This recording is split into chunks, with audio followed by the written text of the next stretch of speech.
Twilight draped itself across the prairie like a faded quilt, the kind stitched from years of sorrow and stubborn hope.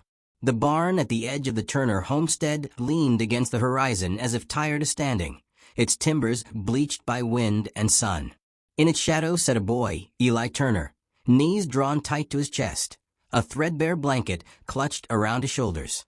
The blanket was all he had to keep the chill at bay, and in a way, all he had to remind himself that he belonged to something, even if it was nothing more than a life of hunger and ridicule. The townsfolk had been cruel again that day. They always were. They called him the beggar's pup, spat near his boots, turned their backs when he passed. His father, Jonas, had no strength left to defend him. Years of debt and drink had burned away his fire, leaving only bitterness. Eli bore it all in silence, though sometimes silence felt heavier than words could ever be. That night, he wandered from the house, driven by shame, anger, and the kind of loneliness that gnaws bone deep. He did not expect to find anyone lying half dead in the dirt between the trees.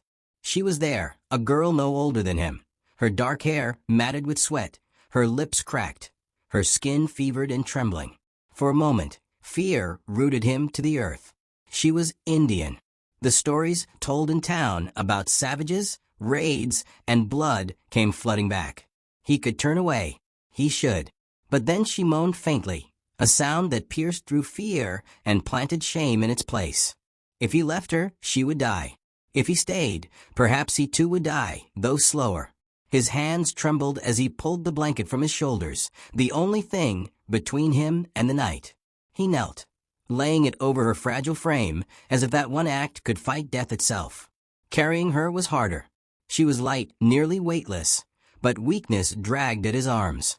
He stumbled into the barn, the smell of hay sharp in his nose, sweat stinging his eyes. He laid her down upon the straw, tucking the blanket close around her.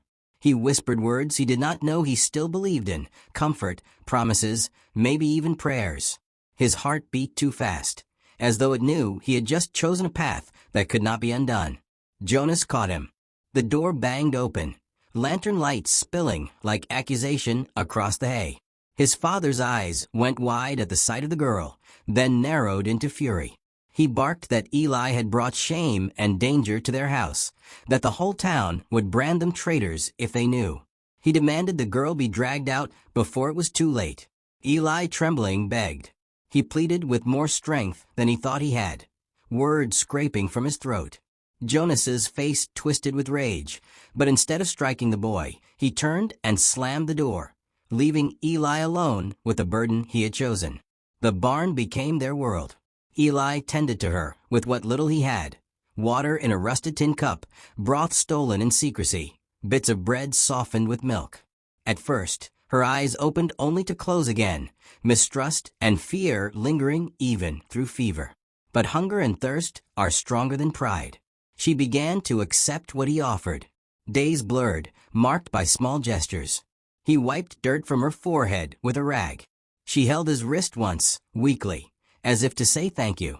He caught her eyes in the dim lantern light and saw something like resilience still burning in them. The world outside did not care for them, but within the barn, a fragile thread began to weave between them. Outside, the air grew heavy with rumors. Neighbors muttered about shadows moving along the ridges, about fires at night in the distant hills. Fear rippled through the town like cold water. Eli listened to the gossip when he fetched supplies, and every word fed the knot of dread in his chest. They said a tribe was searching for a lost daughter.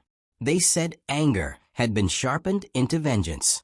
One night, Eli woke to the sound of drumming, faint but steady, as if the earth itself had a heartbeat. He climbed to the barn loft, peering out into the dark. Fires glowed far beyond the ridgeline, flickering like watchful eyes. The breath left his lungs. His father's words came true. Danger was on its way, drawn by the very act of kindness he had chosen. Jonas demanded again that he cast the girl out. He shouted that Eli was damning them all. But the boy, who had known nothing but weakness in the eyes of others, found something solid within himself. He shook his head, quiet but unyielding. For the first time, Jonas's anger met a wall it could not break. The girl grew stronger. One morning, her lips shaped a sound that was not just moaning but words.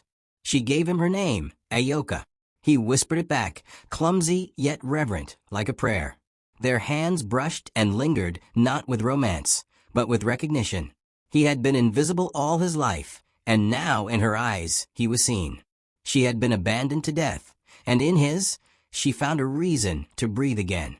That bond transformed him more than any insult or fist ever could. He was no longer just the beggar's pup. He was her protector. Then dawn came, the sky bleeding red across the plains. Eli stepped outside barefoot, the barn door groaning open behind him. He could hear her breathing inside, steady now, alive. But across the horizon, thunder rolled, not of storms, but of hooves. 700 warriors crested the ridge, horses kicking up clouds of dust, spears glinting, faces painted in the fire of the rising sun. The earth itself seemed to shudder beneath them. Jonas cowered in the house, but Eli did not move. The boy, with nothing left but his bare feet and his stubborn will, stood before the barn. His body trembled, yet he would not yield. The army drew closer, a tide of power and vengeance. Then it halted, as if struck by some unseen force. Silence swept the plain. From the ranks stepped a man tall and grim, his eyes burning like coals, Gray Hawk, the chief. His gaze raked the boy, full of sorrow and fire. He raised his hand, and for a heartbeat, time itself seemed to stop. From the barn door, Ayoka appeared, leaning against the frame, weak but standing.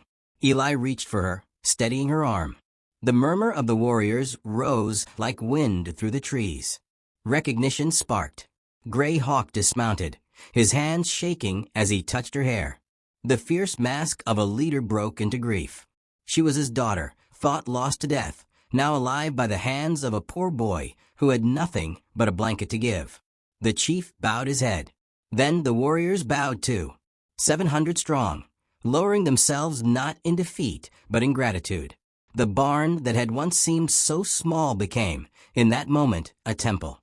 And Eli Turner, mocked, beaten, forgotten, stood at its threshold not as a beggar's pup, but as a bridge between two worlds. Years later, the tale was still spoken in whispers of dust and fire. They said an army had been stilled by the kindness of a boy. They said vengeance had been silenced by mercy. And if you listen now, across the fields where the cicadas still sing, you can almost hear the voice of an old soul saying, "Never doubt the weight of a small mercy. It can stop an army, it can heal a nation, and it may yet save your own heart."